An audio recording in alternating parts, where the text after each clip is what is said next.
To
no one.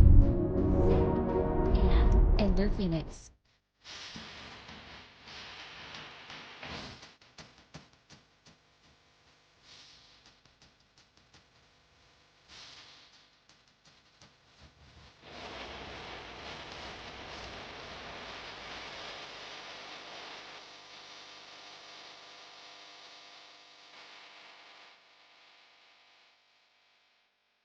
Hello, everybody, and welcome to Reviewers. This is episode 715. I'm your host, Chicky Mick. Alongside with me, the man, the myth, and the legend. It's Alex.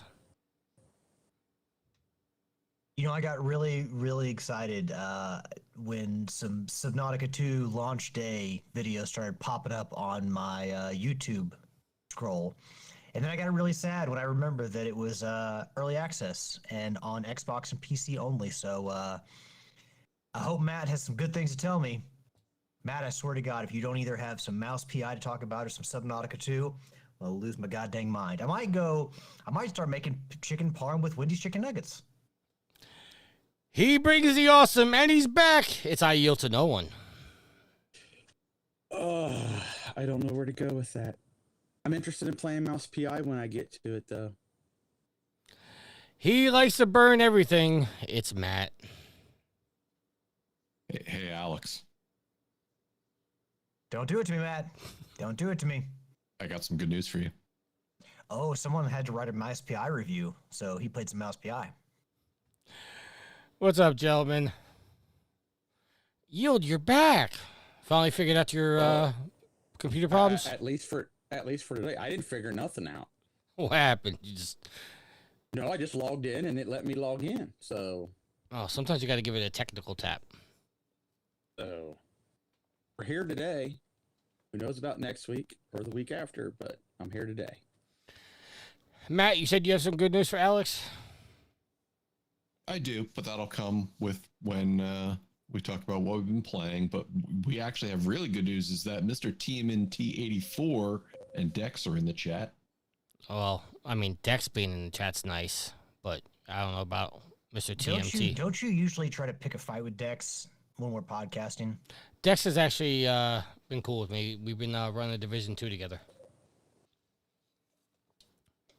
You mean you've been trying to earn some street cred by playing with Dex? Yeah. Dex actually sent me a video of me picking him up in Division 2, and I put it on our TikTok. I think we all know why Joe's here.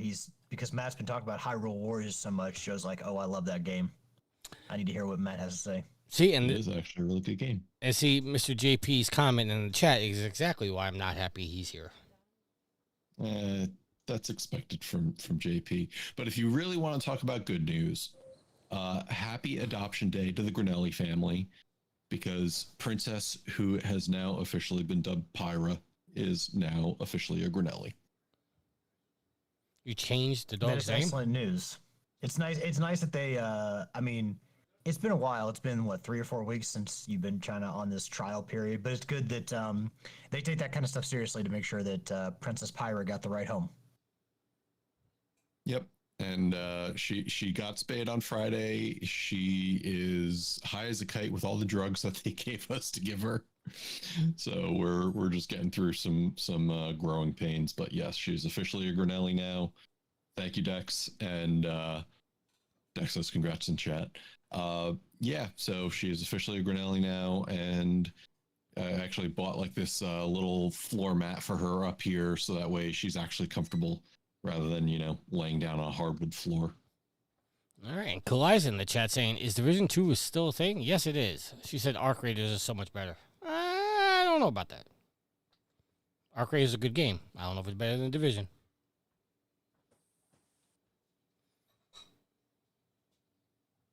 Okay.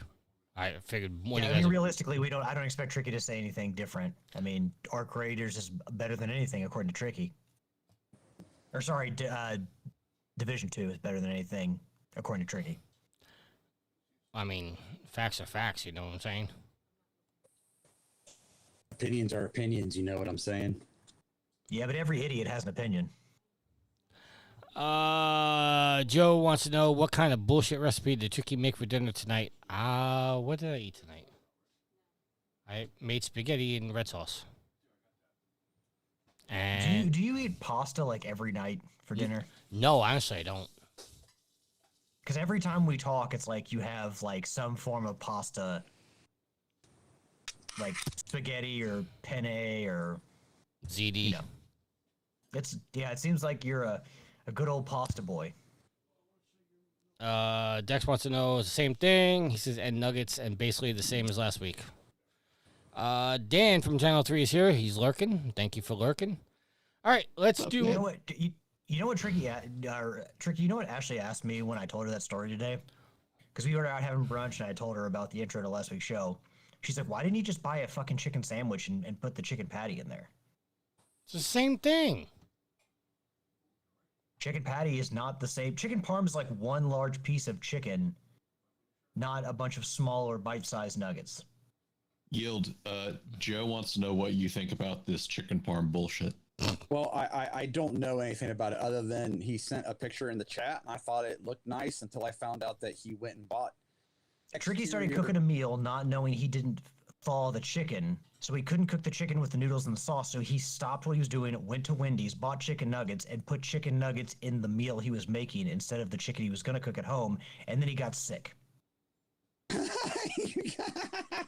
I don't mean to laugh, but that's funny. Okay.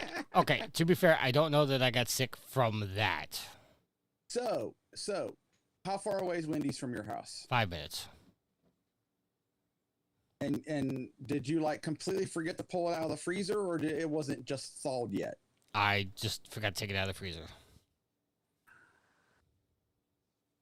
I mean, you could have just put it in some hot water and thawed it out really quick. Not quick enough that I need it done. Clyde wants to know, why didn't you just defrost the chicken? Because I didn't have time.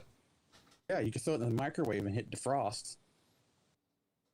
Nah. Or, this is an important lesson for all you kids out there. Make sure all the ingredients you have to make your meal are ready and prepped to be made for the meal. Or at that point, you just audible and just make spaghetti instead of making chicken parm. I said I should have done that, but I didn't.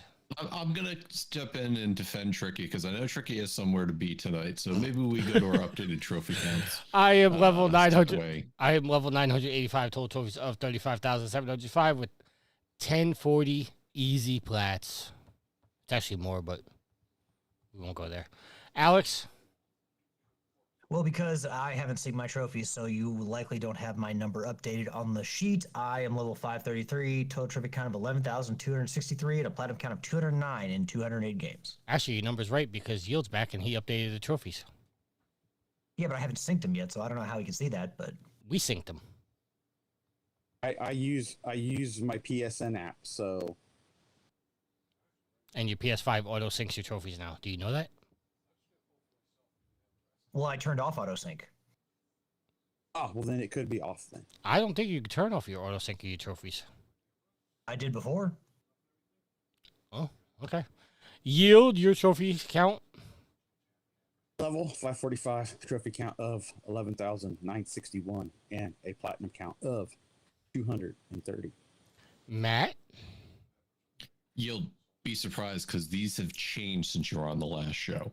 Okay. Level 224 with 1,392 trophies and 0 platinums.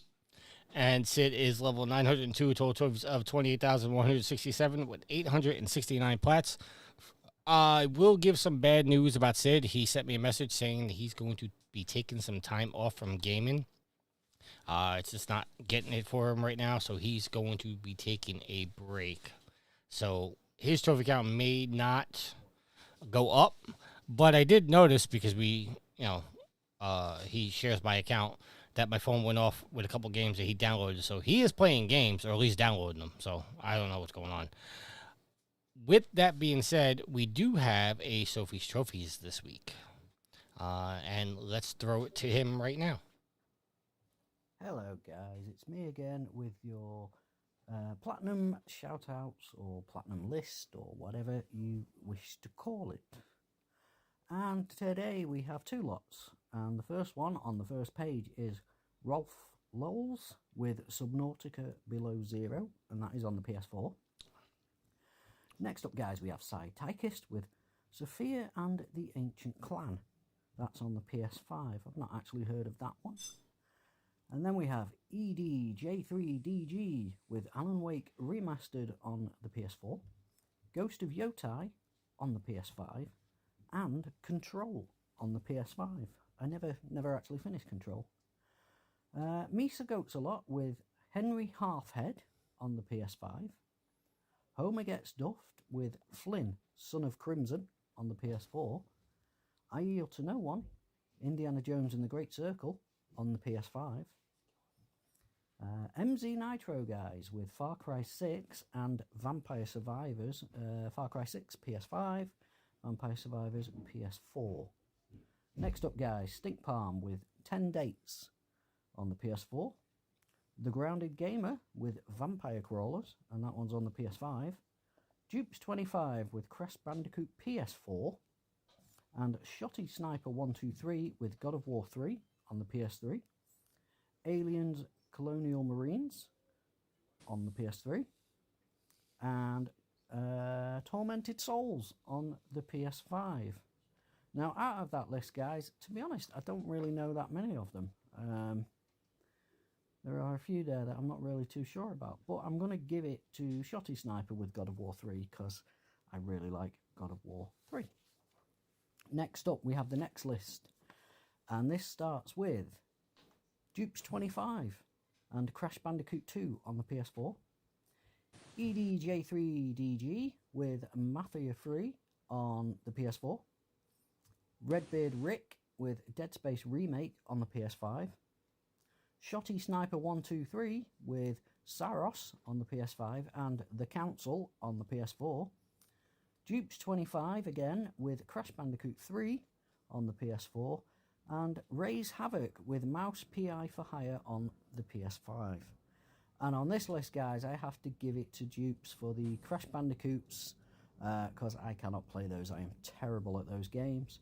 And also Redbeard Rick for Dead Space Remake. I never actually got the platinum on that one. And at the moment, guys, I am using a different account and just going through some older games and re-platinuming them just to get back into gaming, because I've not really been into it this past few weeks, guys, I have to admit. Or past few months, I should say. But that's enough from me, guys. I hope you're all doing well, and I will talk to you again soon. Keep getting those trophies, guys. Have fun. Bye. Now, Yield, are you ready with the rarity update? I can be.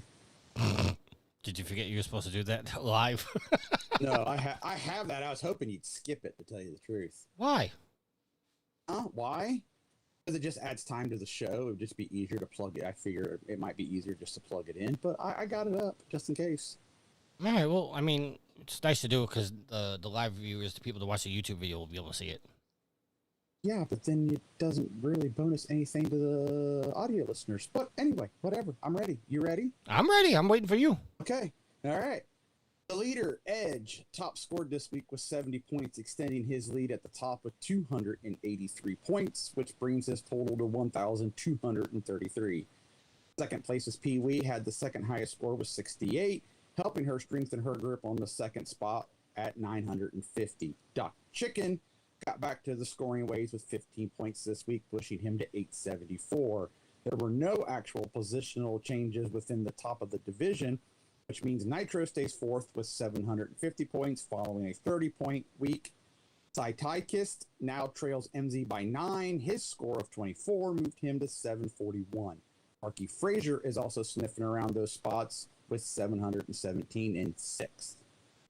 The gap of 60 points to 7th place from rolling on the floor laughing out loud Z with 657 as he scored 21. Gareth scored 21 points as well, keeping him in 8th with 593. This allowed me to close the gap as I scored 44 points, meaning my season total now stands at 532 in 9th. Eifert Hellfire has had a productive few weeks and now trails me by just 5 points, as his 59 points moved him to 527. Redbeard Rick produced one of his greatest performances of the season by scoring 63 points, moving him to 462. However, he remains in the bottom 2. X-Nightmare 317 had 4 legacy points to his name, moving him to 354 and 12th spot. In Division 2, it'll come as no surprise that absolutely no one at top score in Division 2, along with 2 new platinums from Shoddy Sniper. He had 87 points, advancing his total for the season to 1,685. CJ did enough to reclaim second spot from Dupes, who had overtaken him last week. There was only 2 points in it, thanks to CJ's 32, moving him to 892, and Dupes had 7, moving him to 890. Still all to play for in the race for second spot. Beats Goats a lot has established himself as a contender to compete for that spot too, thanks to his 66, the second highest score in the division, moving him to 857. There's a big gap down to 5th place. California Wayne, who is finding it hard to catch up as he solely is playing Cyberpunk, had 23 points, taking him to 579.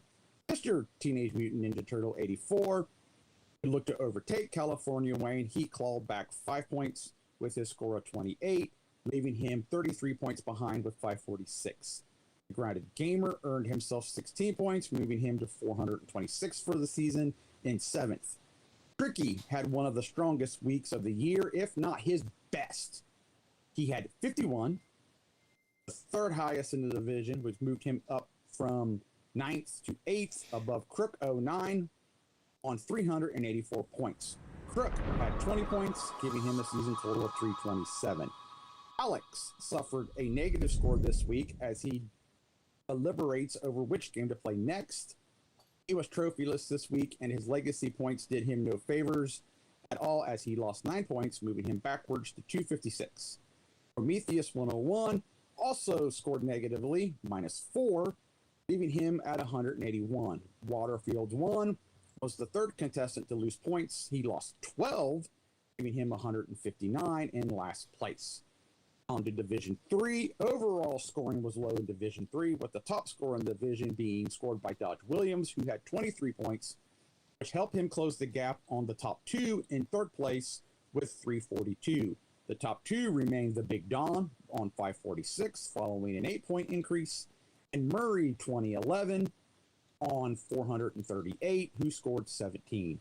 Homer gets duffed, and Resident Daryl continued to battle out for 4th and 5th. Homer remains ahead on 239 thanks to a score of 9. However, Daryl reduced the gap to 5 thanks to a score of 14.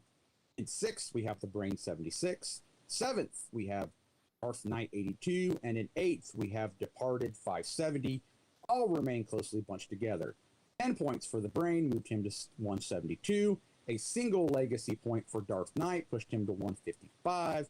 And Departed had 19, including his nice platinum and Dragon Age, the Veilguard, leaving him on 152, now just 3 points behind. At 1 Seagull had his legacy trophies earn him a single point, moving him to 139. Stink Palm continued his scoring streak after a slow start. He had 4 points, getting him to 104. Big Bernardo B scored 8, getting him up to 93 points, and Kalai earned herself 1 legacy point as she moves to 27 points in 12th.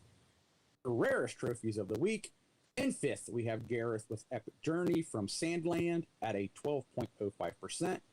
In fourth, we have myself, Crimes of Passion from Rocket Birds 2 Evolution at 10.03%. In third, we have Edge, Beauty is Pain from Doom 2016 at 7.23%. Second is Redbeard Rick, Trophy Master from Dead Age at 6.91%. And the rarest trophy of the week goes to Pee-wee Riddle Management from Starfield, 4.4%. Thank you, Yield. You're welcome. All right, let's get into what we're playing. Yield, you've been gone the longest. Let's talk about what you've been playing, sir. Well, I won't go back too far because that would be a lot. So Sid mentioned Indiana Jones, so I'll start there. I platted Indiana Jones for April, and then I went ahead and picked up the Order of Giants DLC and played through it. I then went in to picked up the Star Wars Outlaws season pass and played through that DLC because it was a good deal. So I played through Gambit and Pirate's Fortune, which you've heard me say I enjoyed Pirate's Fortune way better than the Gambit. I've also been playing a lot of Helldivers, especially on the weekends. Me and Prepared Dire Scum, the Brain 76, have been getting together, working through our dailies so we can work on purchasing everything from the war bonds. I got back into Everybody's Golf Hot Shots recently and kind of started working on unlocking some characters and just messing around with that. And then my latest platinum, which came 2-3 hours before we recorded today on Sunday, was The Expanse, a Telltale series. I finished that off today. I had to go back and replay a chapter because I screwed one up in episode 4. So I had to go back and replay episode 4. That's all I've been playing as of lately. All right, Alex? Well, I do want to give actually a shout out because I mentioned Subnautica 2 earlier. Hope everybody is enjoying open access if you have access to that. Did a little bit more base building in Below Zero. Played my live service games, but I did want to give a shout out to Darth Knight 82 on the PSN. Darth Knight says Subnautica 2 is great. You will love the base building. The hard thing for me is it isn't on PlayStation, so I can earn trophies. So I want to give a shout out to Darth Knight for that. Really, most of the week has been just me getting cozy with games because I'm still in that period where or at least for most of the week, I was like, well, I don't really want to start anything new because I'm in such like a comfortable, like nice little groove with stuff I've been playing already. So, but my time did open up. I kind of finished everything I needed to in Rocket League and Helldivers. So today when I got home, I started Saros, which actually we have a community member who's already got the platinum. So congratulations on that. But not too far in. I've done a couple runs, very much like Returnal. If you have, of course, it's made by the same people who made Returnal, Housemarque. So if you played Returnal, you will probably know it'll feel very familiar to you. Built upon the idea of, a third-person shooter and like I guess they call it a bullet ballet game. Bullet hell, also as it's known. Housemarque working in some of their arcade stylings from previous games into a third-person shooter, but it's based on the idea of cycles. You go in, the world around you changes each time you go in. It's different, and you die, and you come back and you do it again. With each run, you collect permanent items. Not everything is permanent, but you do collect permanent items that allow you to boost yourself and get stronger every time you do come back to kind of the hub before you go back in for another run. So even when you lose, it doesn't feel like a loss because you are progressing in the game. Even if you're not beating a boss or getting past a certain checkpoint, you still are making your character stronger so you can eventually overcome whatever hump is keeping you back. Much like Returnal, the camera is sublime. It's immediately noticeable how good the camera was. The combat, the gunplay is smooth. It feels great. I don't know when it comes to shooter gameplay, if there is a better PlayStation studio than Housemarque. I think they actually might be the best at it. But no, with my time so far in Saros, I've really enjoyed it. They do have a cool mechanic in there where you an eclipse, and I think that the concept of an eclipse has something to do with the name of the game itself. But an eclipse happens sometime in your run, and the enemies become stronger. They become more aggressive, but yet some of the pickups also that you get are also kind of uplifted to make it a little bit more even. But kind of like the idea of Castlevania 2. I know numerous games have had the idea of enemies are stronger at night or something like that, but Castlevania 2, everything was much harder at night. This game, it seems like they, built around the cycle of an eclipse where enemies are stronger during that time. But I've yet to really break through by beating a boss, but eventually I get there, and like I said, the gameplay, everything feels just as good as Returnal. So Housemarque, just there are sometimes when you get to a developer and you play a game, it just seems like that studio is built to make that game. It very much feels like Returnal and Saros are that, where it just feels like nobody else could have made this game as well as Housemarque could have. So, but yeah, I'm not super far in. Played less than a couple hours, but I've enjoyed what I've played so far. So yeah, that's what I've done. Matt, what have you been playing, sir? Well, like I alluded to, Alex, you'll be happy. I actually put time both into Subnautica 2 as well as Mouse PI. Mouse PI, I went through, I completed another couple different missions. I got past the dock area. I finally got my hands on the cannon. I forgot the name of it, but it was a funny cannon, funny name. It's like the rocket launcher. Yeah, it fires the cannonballs. Yeah, yeah. And I love when you shoot the guns in that game. Like, if you notice in the right corner, if you've ever looked at them, whenever like the ammo impacts, like the bullets make a face. Like yes. they take joy in the destruction. Yeah. Then I did move a little bit further, and I got the Kiss double shotgun, which, since it sets people on fire, how happy that makes me. I was trying to do one of the missions. It was one of the missions where you had to find the recipe for the bar owner, and you get in, you meet the old man. It's like, yeah, you got to find these thingies, and literally they call it thingies. So I'm searching around. I only found 2 of the 3, so I never completed that mission. Really annoying when it's like I have no clue where to look for this stuff. Then I am in the circus area now. I got stuck in an area, but I have to find the balloons for the little girl who you met in the haunted house.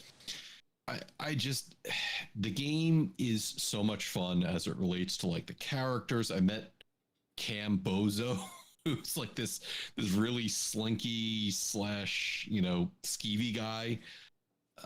You could tell Jack really hates talking to him, and he kind of mouths off every so often. But I've upgraded some other stuff. I keep upgrading the Devarnisher because that gun is just so freaking powerful with the regular mobs, especially when you lay down a blob mine. So I figure I'm about maybe a little under halfway, a little over halfway. Really can't tell, but I got a bunch more to do. I have 3 more weapons to earn based off the mouse wheel. So, mouse wheel. It's definitely a fun game. The art style, the voice acting makes it for me. Obviously Troy Baker, but all the other characters as well. Cornelius and his stuttering is very noticeable, but I definitely have a lot of fun with it. Subnautica 2, I only put about maybe 45 minutes in today. I started playing with some friends. It's every bit as terrifying when it comes to the giant monsters as Subnautica 1. We already established, or I should say they had already established, my buddies Steve and Nick had already established base as well as some mini bases. They guided me to where some of the upgrades were. Yeah, it's a lot of the same stuff, making sure your food, health, and water meter are maintained. Then on top of it, you've got the game looks beautiful. It's an alien planet. You're trying to, explore. My one buddy had the Tadpoles mini sub, which if you are grabbing onto it and they're flying around, it maintains your O2 meter, so you don't have to worry about running out. They were able to kit me out with some of the basic things, the rebreather, the wave riders, the air tanks, things to kind of get me going. So I was really just trying to go out and help them find the stuff that they need to be able to create some of the consumables like the batteries.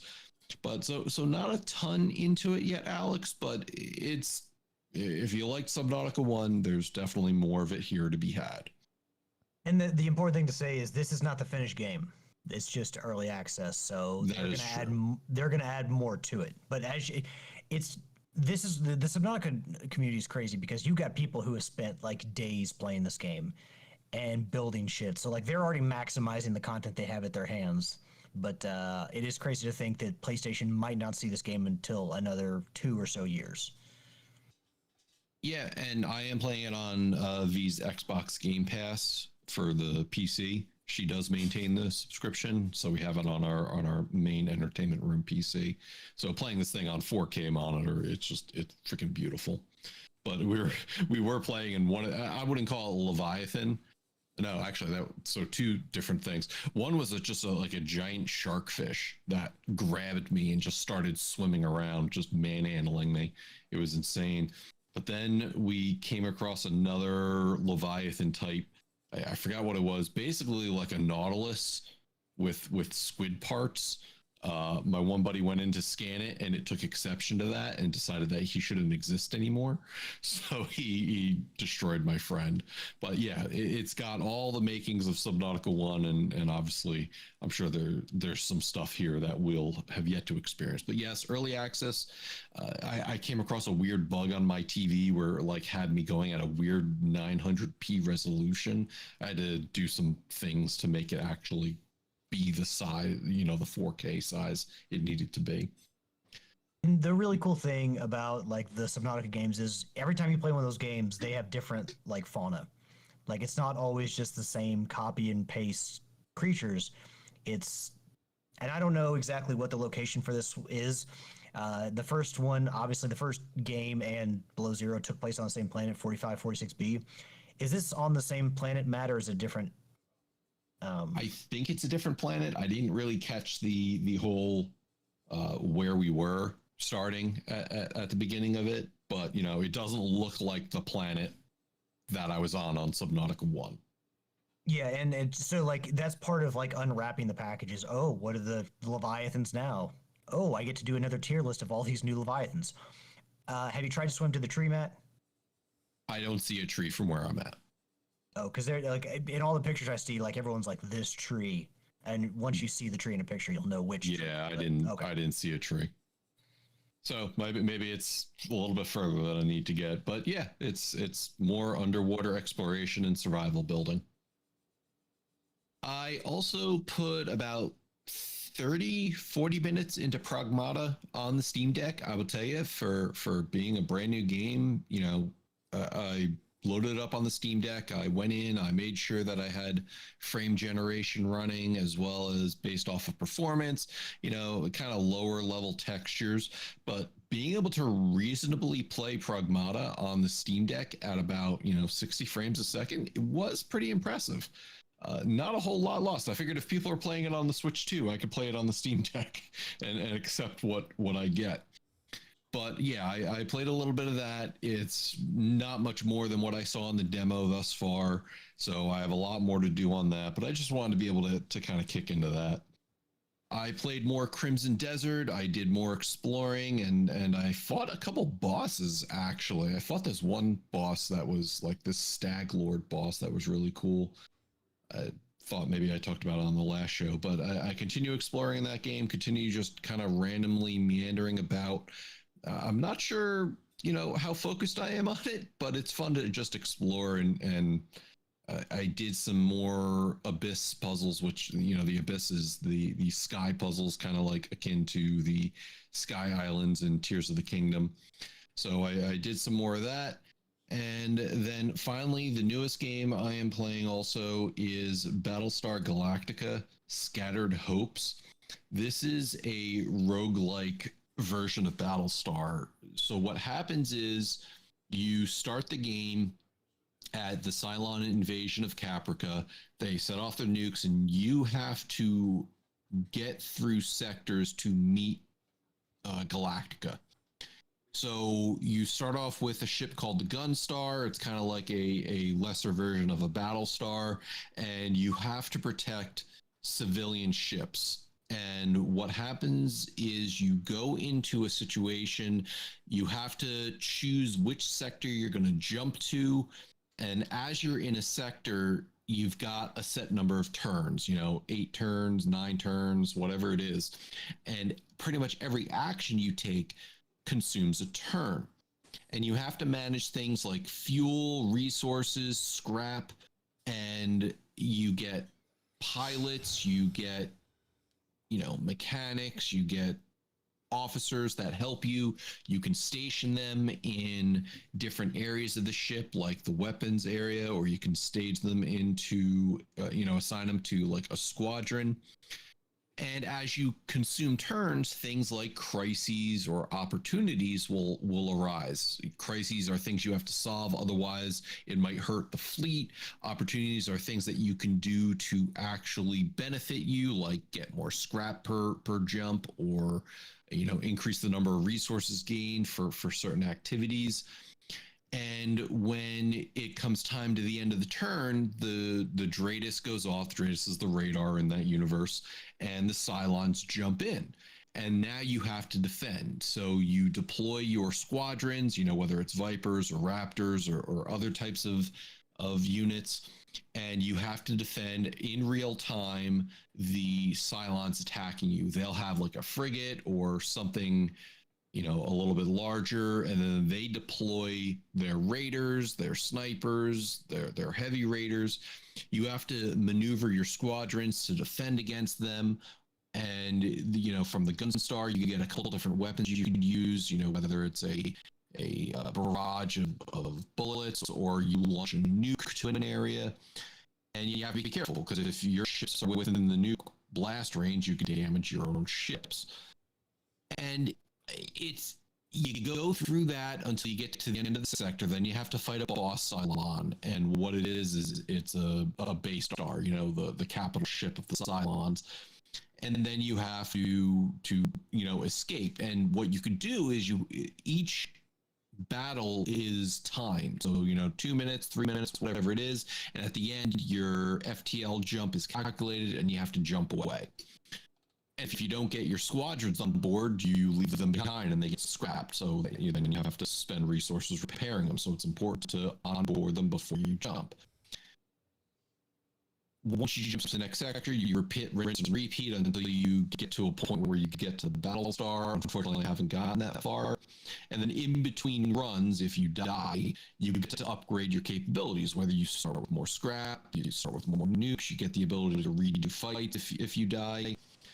And it's a quintessential Battlestar experience, because at some point you get notified that there's a Cylon amongst your officers, and you have to do an investigation to figure out which one is which. So if you like Battlestar Galactica, if you like real-time strategy games, it's kind of akin to FTL. Are any of you familiar what FTL was?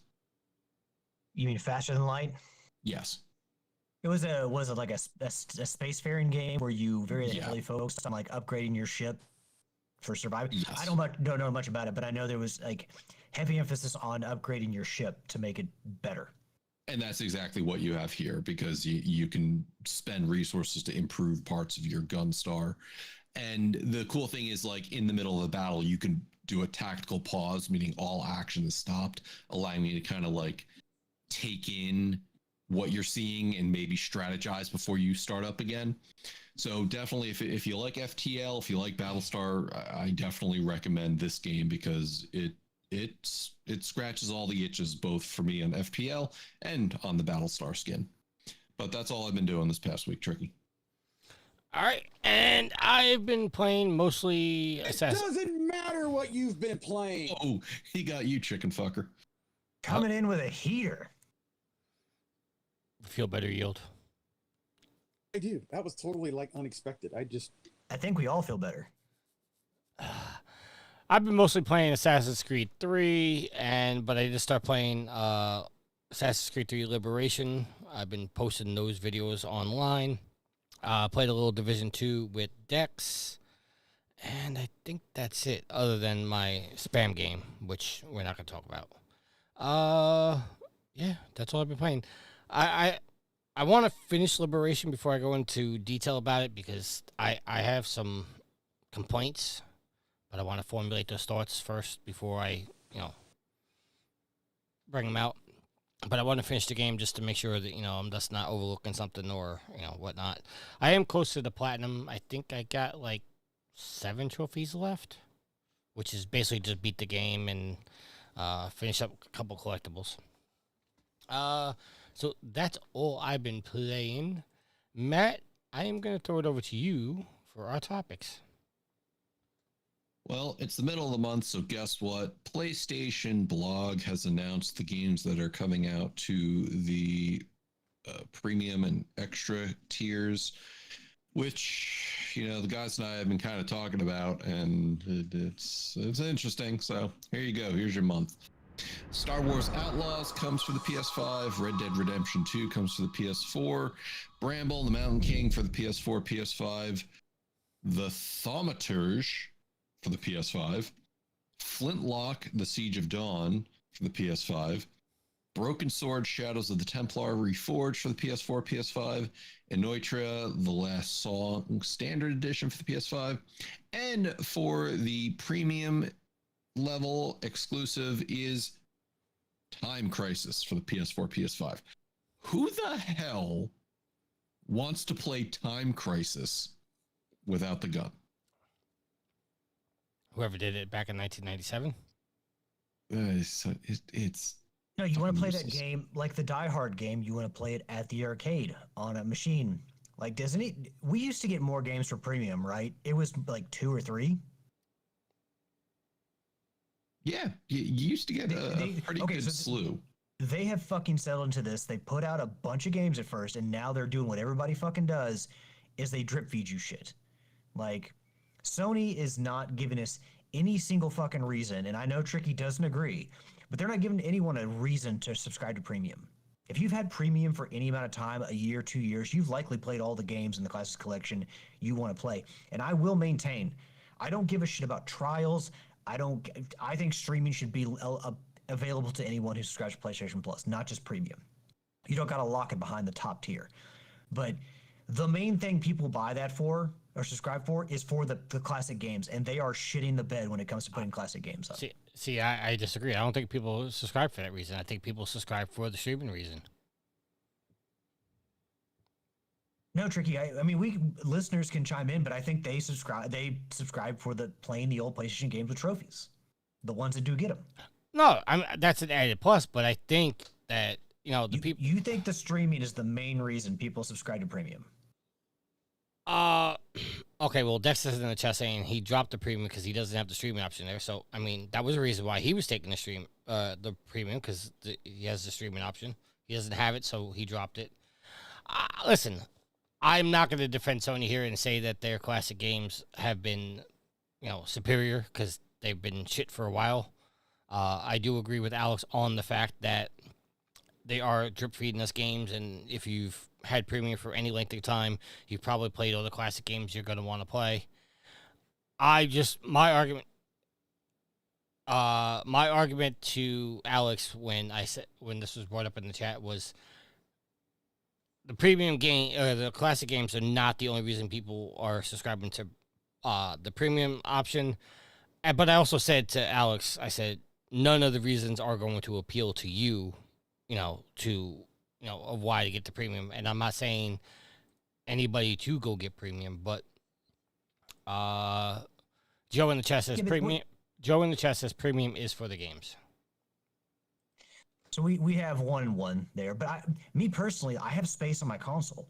Like, why do I care? If the only reason I stream games on there is because it's literally the only option they give you on some of those games. If they would allow us to download every game to our console and then erase them later, like, I would do that. So I don't even care about streaming, to be perfectly honest with you. Streaming the games, for me, it's like I when I use my portal. Being able to stream it to my portals is what I'm talking about streaming wise. You talk about space wise, yes. I mean, granted, I put a Man, I don't remember. 4 terabyte? What did I buy? 4 terabyte, yeah. Yeah, the 4 terabyte in my PS5 Pro. And I also have an external for 5 gigs, but I mostly use that for the PS4 games. I'm just trying to catch up on the chat. Excuse me, the chat. Joe says, but lately the premium games are lackluster and lowered the number, but raised the price. And Dex says the games are good on premium, but one a month isn't cutting it. To be honest, I agree. One a month isn't cutting it, but and I'm not saying this to defend Sony in any way, shape, or form, but how many more games can they come out with? That they do got to spread them out. Otherwise, it's gonna be like, oh, well, we got classic games this month, but we didn't get them for the next 3 months. Then people are gonna complain about that. There is more than enough games within the PlayStation, libraries. The Classics collection includes PS1 to PS3. That's what 1995 to whatever year the PS3 finished out. Like, you can't tell me that with 25 to 30 years of games that they have a limited number of games they have to give us, so they have to give us 12 per year. I'm not. That's not what I was trying to say. What I was trying to say is they came out at the blocks. They were, I think, when the premium first started, they were giving us 3 or 4 a month.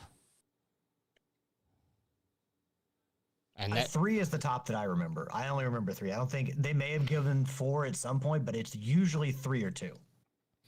And how long has premium run around? It's 2 or 3 years now, right? So, I don't know. I'm not defending Sony. I think the games have been lackluster. Joe in the chat says all the good games don't have trophies. Capcom and Namco games. I thought all the premium games now have to have trophies. I could be wrong about that. I thought it was still up to, at least when it initiated, it was up to the developers. You know what? That actually does sound familiar. Oh, listen. I have the premium because of the streaming option. So, I know that doesn't appeal to everybody, and I know not everybody's going to like it, but that's why I have it. Well, Matt, let me ask you, because I know Red Dead Redemption 2 was on there, on the list. What was it, the Star Wars game? Outlaws. Bounty Hunters? Yeah. So, I mean, yeah, that's a good ad, but Red Dead Redemption 2 feels like it should already be on there. I think Red Dead Redemption 2 was probably on there at some point and dropped off, as is wanted for these types of services. My problem is this really locks people in, because Red Dead Redemption 2 and Star Wars Outlaws are not small games. They are not short games, meaning if you get into it and you like it, you either have to buy it or you need to continue paying for extra to be able to get to them. But the fact is, file size is huge. It is, yes. So unless you're like tricky and have a massive drive, you're not going to be able to get them all. But again, the fact that Time Crisis is the only premium edition here, what the fuck, Sony? You're having people pay all that extra money. Yes, there's other things available. It's not like that's the only game, but you're only adding that this month? Like, I don't know. Hey, I just want to say this. High quality games. Oh, it's been a while since we heard that. Yeah, but you can't blame it on the franchise anymore. So, It doesn't matter. That's the motto that they're going with. So it doesn't matter who started it. They're still following it. I'd also be curious, because anybody that has premium also gets a Sony Pictures Core subscription. I'm kind of curious if anybody has premium out there, if they're utilizing that, because I haven't even looked at that yet. Yeah. Well, you don't have premium, honestly, so you can't answer. So, well, I had premium at one point, but hey, guess what? One of the newer Sony movies out there, the Anaconda with Jack Black and Paul Rudd, watched that the other day. Just not on with Sony Pictures Core. Like the Ghostbusters movie, seen those. There are other ways to watch these Sony movies. So like acting like Sony Pictures Core is like a boon is kind of like. I didn't say that. I just said I wondered if anybody's utilizing it. All right. When I had Pro, I didn't utilize it. When you had premium. Yeah, when I had premium, yeah. Yeah. All right, we can move on. Yes, we are. Next article comes from motherfucking Adblock Pizza Shit mother. Alrighty. Insider Gaming. Guess what? What? Ezio Auditore returning in Assassin's Creed Hex, it's claimed. So we were talking about this in our chat, but basically now that they're saying that previously reported named person Elsa was Assassin's Creed Hex. It's actually named Anika, and Elsa was just a placeholder. But then that she's a descendant of Claudia Auditore, Ezio's sister, who was also introduced in 2009's Assassin's Creed 2. So while there is no 100% Ezio is returning, it's possible that they're returning. And I said this to Alex and Tricky and even Will in our other chat. I said, returning of an Auditore, the redone Assassin's Creed Black Flag, is this Ubisoft hitting the panic button saying, oh shit, we haven't done a good Assassin's Creed in a while, and therefore we need to go back to old hat to get people in? Thoughts? I'll let them go first. I mean, that wouldn't be a wrong line of thinking. I mean, why the newest ones have sold okay. Everybody loves, the Ezio trilogy and Black Flag. So I've only played Black Flag, so I really can't speak too much on that other than what I just said. I'll say this about Assassin's Creed. I think there is a problem with your series when, after all the knowledge you've gained and your ability to better use technology and have better technology, that people still believe that Assassin's Creed 2 is the best game in the series. Or some people might say Assassin's Creed Black Flag, which was the fourth game. How many games have we had since then? I mean, Origins was in 2017, which is coming on its 10-year anniversary here, not next year. So I do think that is an issue for Assassin's Creed. The best games in the series are from a long fucking time ago. And you've had all this time to iterate and to make the formula better, to change it up. And like, what does that say to you? Does that not tell you that this series has kind of reached its peak and you hit a wall and now you're just putting shit out with like shoguns and in feudal Japan? Like, I don't know. Me personally, I think the Assassin's Creed series, like it's like the Lego series. If there's a certain property you really like the Pirates of the Caribbean or Batman, and they come out with a Lego game on it, you're going to be really happy. Well, with Assassin's Creed, if there is a game set in the time period you're really interested in, like ancient Greece or something like that, okay, yeah, sure, you might be interested. Otherwise, I don't think that a lot of people out there, I'm not saying nobody, but is anyone really excited or pumping their chest for the next Assassin's Creed game? I am. Like,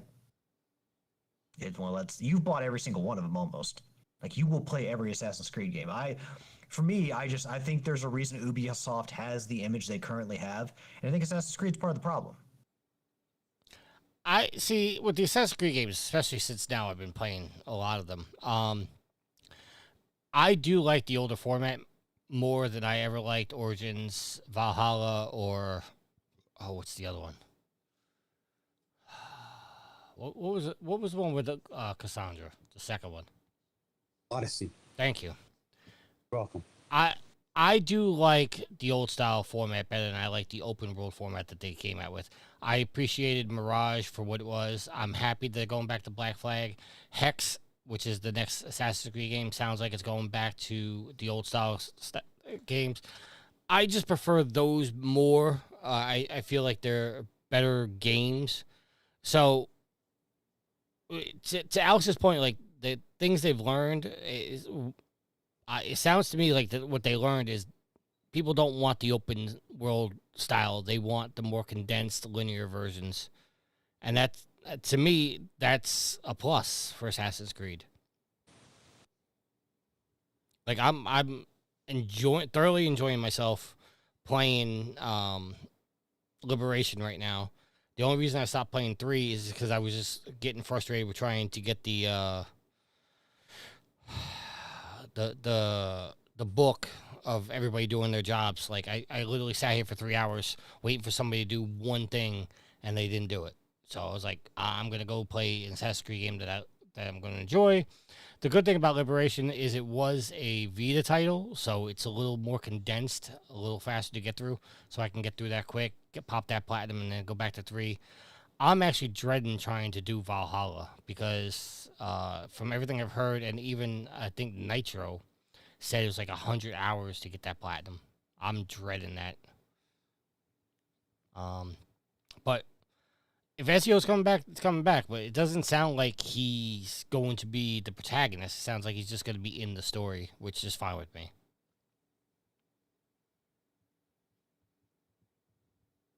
That's all. Like I said, it's Ubisoft relying on old hat. That seems to be their strategy. Much like Naughty Dog pumped out freaking Uncharted. And The Last of Us. And not even Uncharted, Last of Us. Like Capcom redoing every single Resident Evil across the board. Nintendo redoing every single Pokemon across the board. Companies are going to do what makes them money. And, if people hear that Ezio is in some way, shape, or form coming back, then I think that'll be a boost your selling point. sales. Yeah. But you got to do something. But Ubisoft's not the one that announced this. It was done by a leaker, right?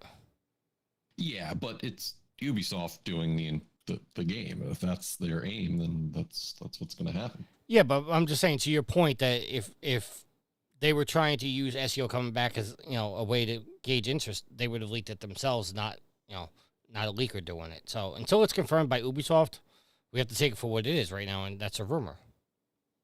That is true. So, all right, not a rumor. Hey, you guys have an extra $220 to spend on a controller? I already ordered mine. No. Coming from the PlayStation blog. Brog? What's a brog? Podcasting is hard. Revealing Scuf Omega, a performance controller officially licensed for the PlayStation 5 console. Launching today, Scuf Omega is a controller. For those who don't know, Scuf is a company that makes some pretty decent controllers. And the Scuf Omega is fashioned directly for the PS5. It includes app capability, meaning you can go into an app that will, you're able to program your buttons, do different things. It's got the same Steam controller TMR thumbsticks that are in use. So we know that'll help reduce or eliminate drift. They say built for long gaming. They've got the paddles on the back. They've obviously talked about that they've been kind of working on this for a while. They threw around the article about 15 years. Joe Priestley, no, for $200 is not going to suck your dick, unfortunately. So I look at this. It looks like a PS5 controller. It's just basically made by Scuf. Hopefully the battery lasts a lot longer than the DualSense Edge. But that's the controller it's up against, the DualSense Edge. So I don't know. Tricky, you said you pre-ordered this, but yes. Don't you already have an Edge? Now I'm not shocked. Why am I not shocked by this? Why? Somebody tell me. I got this because it has 4 more buttons than the Edge does. The Edge, and that's going to help you be 4 times better. Well, okay, so the Edge has 2 back buttons. This one has 4 back buttons, but it also has 2 buttons on when you hold your controller, what would be in between your index and your thumb on that part of the controller. So you can hit, just by, pushing your hand into the controller. So it does help with certain things. But, I know this is going to get hate for the price, but this is just replacing another Scuf controller that they had. They had the Scuf Reflex, which just randomly, maybe like a week or 2 ago, was told, that they were not going to be selling it anymore, and then this gets announced, so obviously this is the replacement for that one. Yeah, I mean, if you want the extra buttons out there, but the cool thing about this is it also doubles as a PC controller, so I can go back and forth. Does the controller have macros? I believe it does, Joe. Joe asked that in the chat. For maximum cheating in fighting games. So, go ahead. Where was I going to go? I don't know. I don't know either. Never mind. Sorry. My train derailed. Continue. Yeah, so that's why I got it. It does have 5 buttons on the bottom. which I think, Matt, you'd probably be able to talk about more than I would, because it's got the, hold on, let me see what they're actually They're called. called the G keys. Yeah, It's the G very keys. similar to what like Logitech has, which tells me for PC gaming you'll probably have macros. I don't know if that's going to be native in the PS5. No, and the app is basically to set it up for your PC. Your program buttons, you're gonna be able to you're gonna be able to program the controller right on the PlayStation, just like you did with the Reflex. So it sounds like the G keys are just for the PC side. And fuck you, JP. Ouch. He says exactly Tricky finding new ways to treat. Or he says exactly Alex Tricky finding new ways to cheat. So yeah, it's interesting. Listen, I already put in my reserve for the Steam controller, so obviously I will not be spending $220 on a Scuf controller for the PS5. Did you hear the plus of having the Steam controller? The added bonus of buying that controller? The Wilhelm scream when it drops. Yep. Yeah. You drop the controller, it screams. Oh, It's randomized, but it does the Wilhelm scream. that's awesome. That's just too much money for a controller. I don't care. I don't care what it does. That's too much money for a controller. I agree. It's a little pricey. Especially since the dual sensors now are going for what, $80, $90, depending on which color. 85. Yeah. So yeah, it is a little pricey. You are getting the 6 extra buttons, but I will tell you, I had the Reflex before I returned it. That controller feels so good in your hand, like so much better than the DualSense or the DualSense Edge. It just fits your hand better. It helped. It felt better. That's why I bought one, and with the buttons, so when I'm playing Division, I can do things faster. Joe says, "Why can't PlayStation make a controller that just plays games, doesn't have any haptic feedback, and any of that bullshit?" Because Joe, that's their gimmick. That's what they're doing. It's the Wii controller all over again. They have it for this console, and it means that's the thing that they drive the participation on. Wait until the next one. And I'm not sure that this does have haptic feedback in it. I don't mind the haptic feedback. I mean, I don't care that games don't have it, but the games that do have it, when instituted correctly, it's nice. I remember when having fewer controllers was better. Like, I recently played went back and played Mega Man X, and it's like, man, I'm dying for an SNES controller. Like, I don't know, man. Sometimes these controllers have too many buttons. Why do I want to pay for more? I agree with that, Alex. Sometimes less is better. Well, okay. I'm sorry. Go ahead, Matt. No, I was going to say, it's either this or the day of Mad Catz controllers that you didn't know if it was going to work on your system or not. Really? I've never had trouble with Mad Catz. Oh, I had tons of problems with Mad Catz. Really? I must have been lucky then. Every Mad Catz I bought for the 2 and the 3 and my Xbox all worked fine. And just to be clear, I mean, not saying like Alex doesn't know this or anything, but the extra buttons, they don't add buttons to the controller. They replace certain other buttons. So like, I don't know what game it is off the top of my head. But there's certain games like you have to hold down like square and X at the same time to do a move. This, you can program it so the back button is X, so you can hit the normal square button and the back button at the same time and do the move. It doesn't add buttons. It replaces certain buttons so you're able to do things faster, and it's easier to do it instead of having, to move your thumb across 2 buttons at the same time. Oh, so you can cheat. It's not cheating. It feels that way. How does it feel that way? Because if the game was designed with a controller that you have to use your thumb to hit 2 buttons at the same time, but yet you've got a controller that not everybody has, where you can hit 2 different buttons with 2 fingers, where everybody else has to do it with 1 finger, or unless you're just your hands or whatever, that's an advantage, and it kind of feels like cheating. Especially since they're dubbing this thing as a controller made by pro gamers. I mean, so you're alienating people who can't afford it or won't pay for it. I don't know why, but Joe just called me an auto popping son of a bitch. I don't know.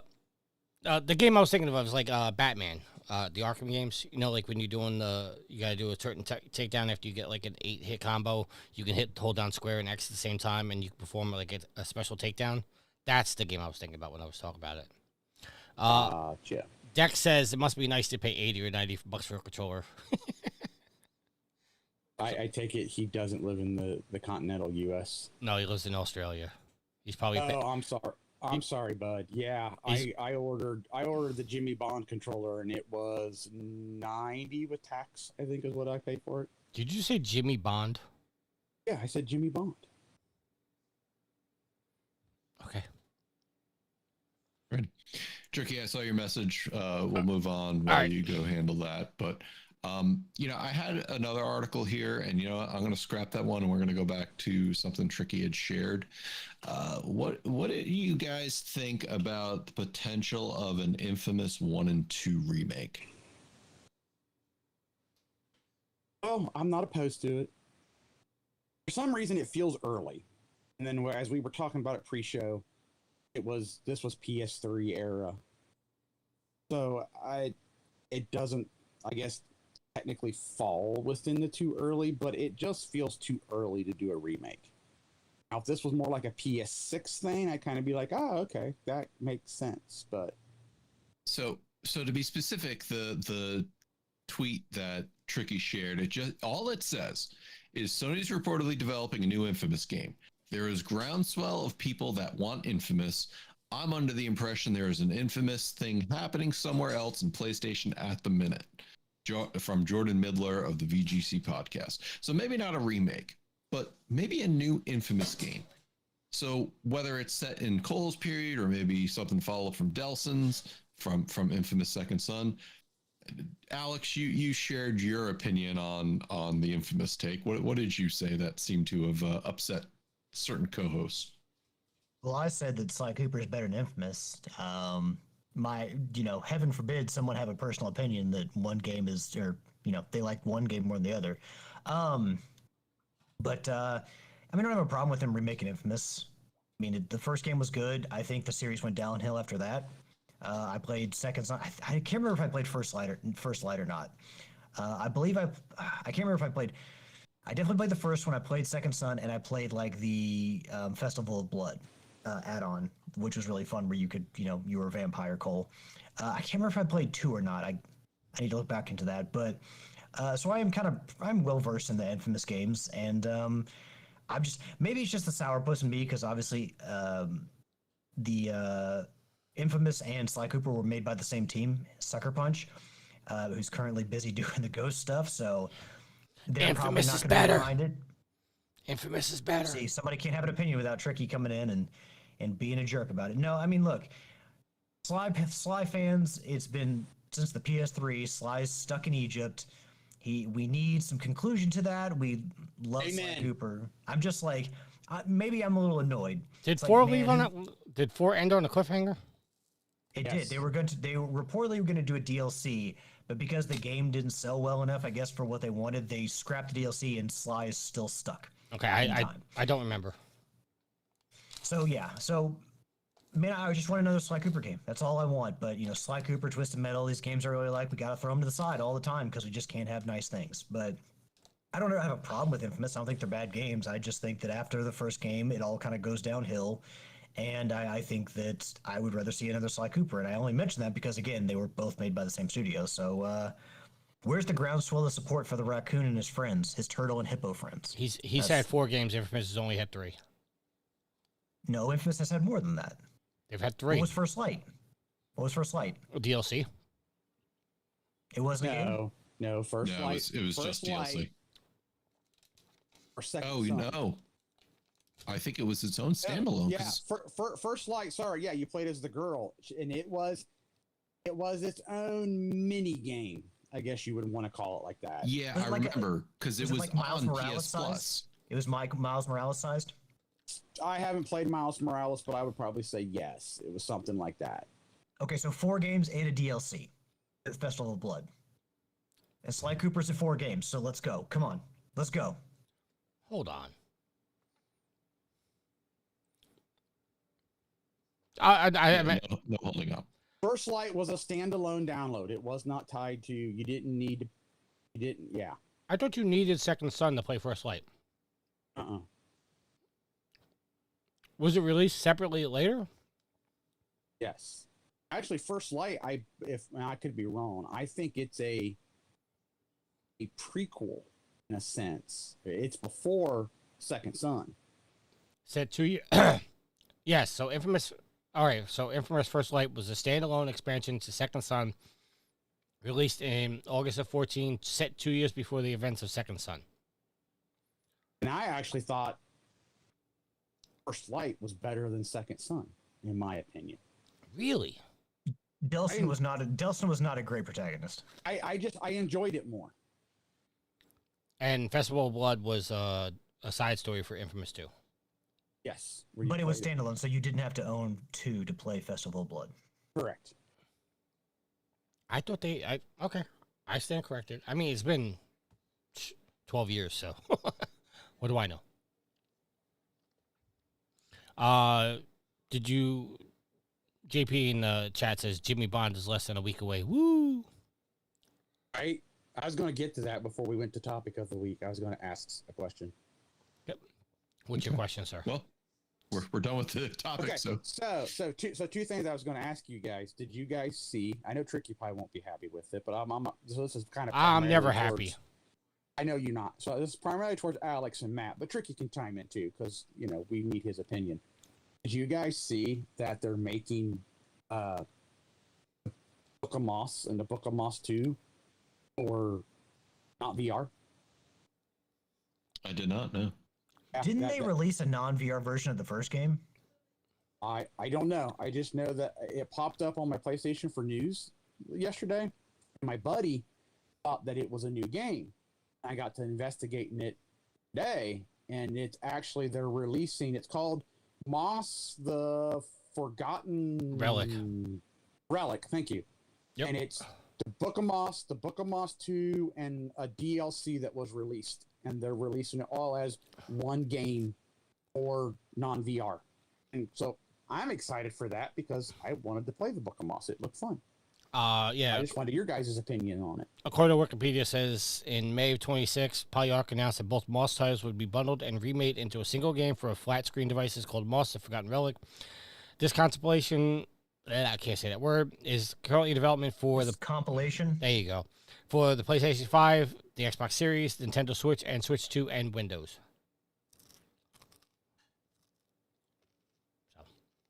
Okay.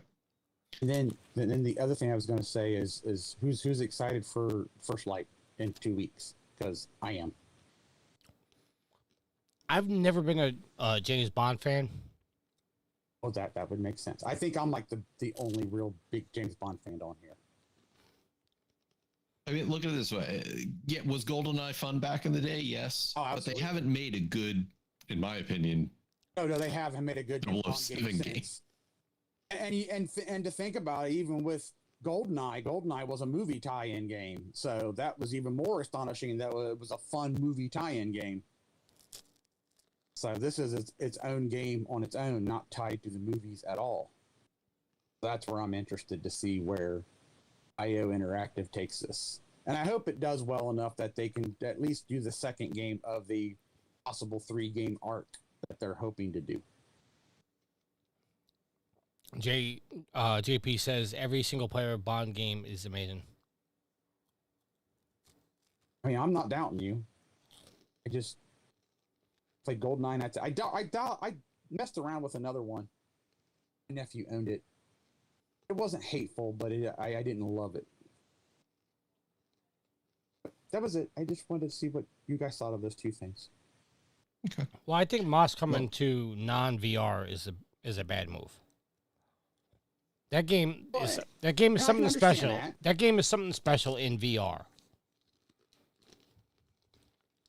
So would you put it in your thought of it being bad, that it's coming from VR to regular TV? as akin to all the Vita games being turned around and being made so you could play them on the PSN or off the PSN. No, because Vita to the PSN is basically the same game, the same way you would play the game. The VR to as they say a flat screen, it takes something away from the game. Immersion. Yeah, the immersion. That's a good word. So going from Vita to PS5 is not as big of a jump as going from VR to non-VR. Now I can see that. I guess I'm comparing a one mouse game to another. But did you ever play a? I can't think of something. Ghost of a Tale.